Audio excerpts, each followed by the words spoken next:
Bonjour à toi, contente que tu sois toujours là pour ce troisième jour de notre semaine de prière. Comme à notre habitude, avant de commencer, je t'invite à prier avec moi. Prions. Notre Père qui es aux cieux, merci encore pour cette journée. Manifeste ta présence si nous allons étudier ta parole et que seule ta volonté soit faite. Amen. Alors aujourd'hui, on est à la troisième pièce de notre armure pour affronter le mal. On avait vu la ceinture, puis la cuirasse et aujourd'hui, on va voir les chaussures. Est-ce que tu as déjà fait l'expérience de marcher pieds nus sur le sable chaud de la plage ou sur des rochers pointus? Oui, c'est brûlant et ça fait mal aussi. À ce moment-là, tu as vraiment besoin de chaussures pour te protéger de la chaleur et de la pointe des rochers. Au temps biblique, comme il y avait des régions qui étaient très très chaudes, les chaussures apportaient aux soldats une bonne protection et aussi ça les aidait dans leur marche parce que comme à l'époque il n'y avait pas encore de voiture, les soldats et les gens aussi, ils faisaient beaucoup de marches. Pour continuer, je t'invite à lire le verset qui se trouve dans Éphésiens chapitre 6, verset 15. Éphésiens chapitre 6, verset 15. Mettez pour chaussure à vos pieds le zen que donne l'évangile de paix. Donc, selon ce verset, porter l'évangile de la paix, c'est être prêt et être ferme pour apporter le message de la parole de Dieu. Mais là, tu vas me demander, mais c'est quoi l'évangile? Alors, évangile en français veut dire la bonne nouvelle. Et en fait, l'évangile raconte la vie et le message de Jésus-Christ, mais aussi celui du royaume de Dieu. Donc, n'oublie pas que le fait de partager l'évangile peut te rendre plus fort. Mais la question est, est-ce que tu es prêt à recevoir l'évangile? On va dire que ce petit récipient, c'est toi. À l'intérieur, je vais y mettre les dés de l'égoïsme, de la jalousie, des bagarres, de la désobéissance et beaucoup d'autres péchés encore. Le récipient est tellement rempli qu'il n'y a plus de place pour l'évangile. Il faut que tu enlèves toutes les mauvaises choses pour faire de la place à l'évangile et pour pouvoir le partager à d'autres personnes. De notre temps, cet appareil est très utile et très important. Oui, je parle du téléphone. Alors, avec le téléphone, je peux envoyer un message, je peux passer des appels téléphoniques pour parler avec une personne chère, avec des amis ou régler des soucis aussi. La prière, c'est comme un appel téléphonique. Elle est aussi très importante et très utile dans notre vie.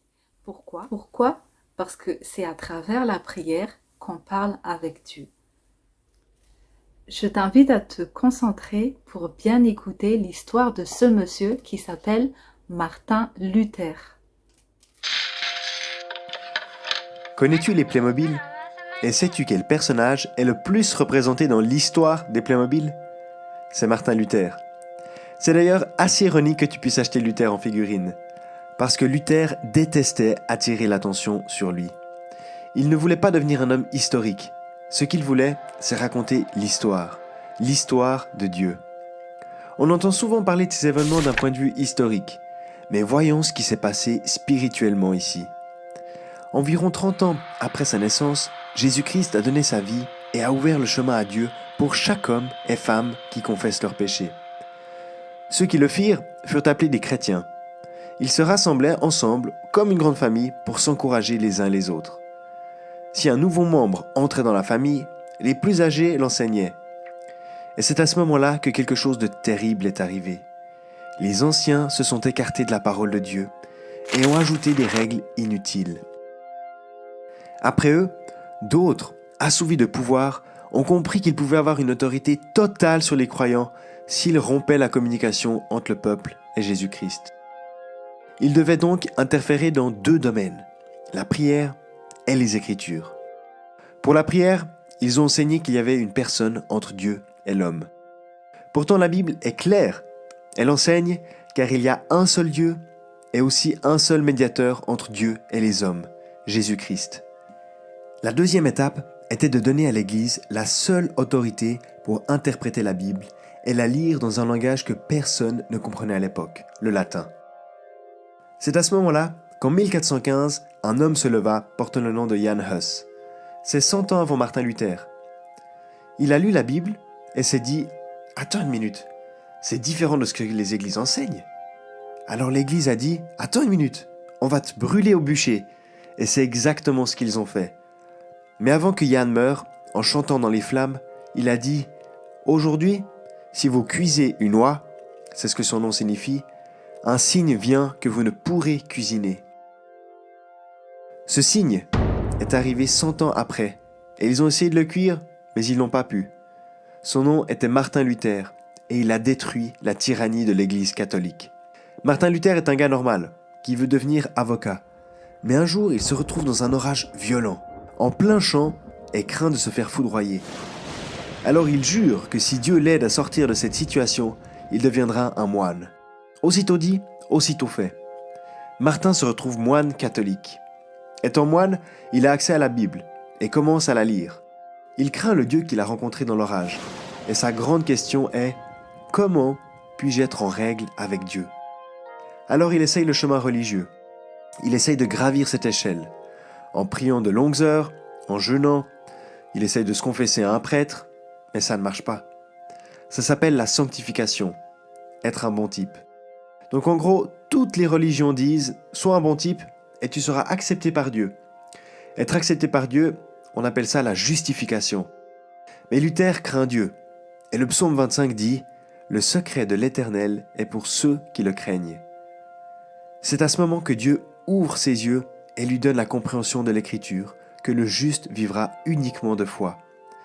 Ça veut dire que tu ne peux pas te frayer un chemin jusqu'au paradis. Mais Dieu, depuis le ciel, a donné son Fils pour qu'il meure pour nous et que quiconque croit, donc ce n'est pas les œuvres, que quiconque croit ne périsse pas, mais ait la vie éternelle. Ça signifie que la justification vient en premier et ensuite la sanctification. La vérité biblique est que d'abord tu obtiens la grâce de Dieu en confessant tes péchés à Jésus et qu'ensuite tu es transformé par l'Esprit de Jésus pour devenir un bon type. C'est une révolution. Luther comprend que le seul chemin au Père céleste est par la confession des péchés à Christ seul et en croyant en son œuvre libératrice. Dans la Bible, nous avons aussi l'histoire de Daniel qui nous montre l'exemple de la prière. Souvenez-vous, Daniel priait 3 fois par jour alors qu'il était loin de chez lui. Alors, après avoir écouté l'histoire de Luther, j'aimerais bien te poser quelques questions. Est-ce que toi aussi, tu étudies la Bible comme Luther l'a fait?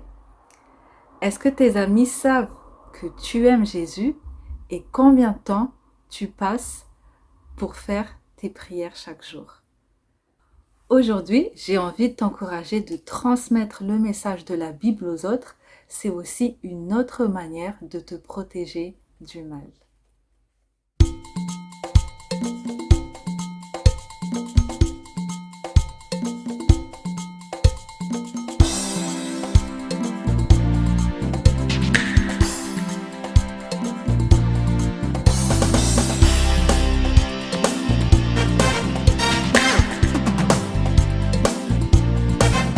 Chaque fois que tu pries, que tu loues le Seigneur, l'enfer tremble, tremble de peur.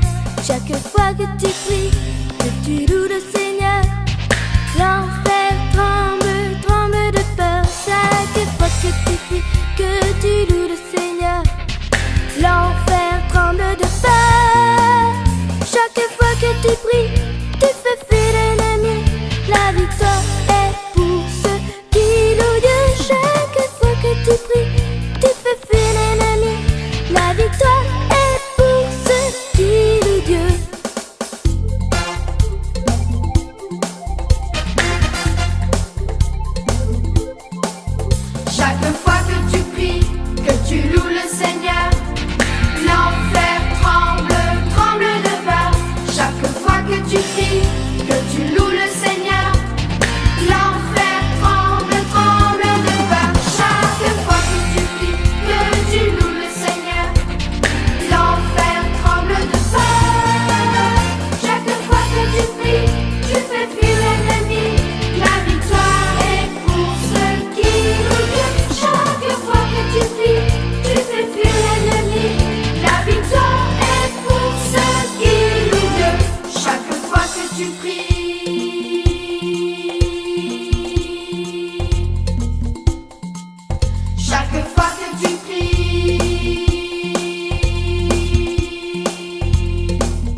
Chaque fois que tu pries, que tu loues le Seigneur, l'enfer tremble, tremble de peur.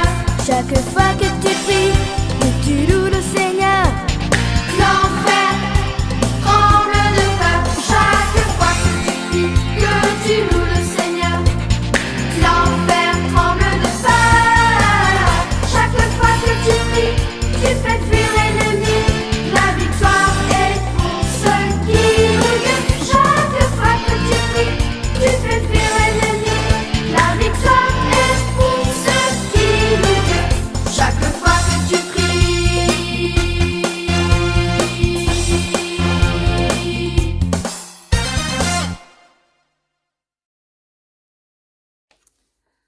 Alors, pour la prière d'aujourd'hui, je vais te demander de penser à une personne, à un ami ou un voisin ou même quelqu'un de ta famille avec qui tu veux bien partager le message de la Bible. Nous allons prier pour cette personne et nous allons demander à Dieu de nous donner la force, la sagesse de pouvoir transmettre le message de la Bible à cette personne. Donc, je te demande de faire une prière silencieuse pour cette personne et je dirai Amen pour terminer la prière.